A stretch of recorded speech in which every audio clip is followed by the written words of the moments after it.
боронгариҳои чанд рӯзи ахир дар Тоҷикистон ба бахшҳои мухталифи кишвар зиёни моддӣ расонидааст. Ба иттилои Кумитаи ҳолатҳои фавқулоддаи Тоҷикистон, дар бархе аз минтақаҳо дар пайи боридани борон ва фаромадани сел заминҳои кишт, роҳҳои мошингард ва қитъаҳои назди хароб шуданд.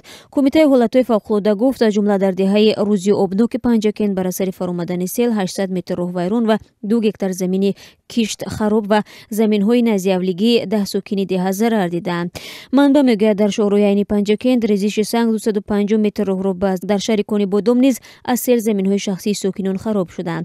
Кумитаи ҳолатҳои фавқулоддаи Тоҷикистон мегӯяд, ки сел чанд диҳаи ноҳияи Вахши вилояти Хатлон ва қитъаҳои назди сокинонро хароб кард. Ба гуфтаи ин кумита, офатҳои табиӣ қурбонӣ дар пай надоштааст. Ба иттилои Оҷонсии ҳавошиносии Тоҷикистон, то 20 май ҳаво дар кишвар номусоид боқӣ мемонад ва боронгариҳо идома мекунад. Оҷонсии ҳавошиносии Тоҷикистон мегӯяд, ки дамои ҳаво рӯзона то 6-8 дараҷа паст мефарояд.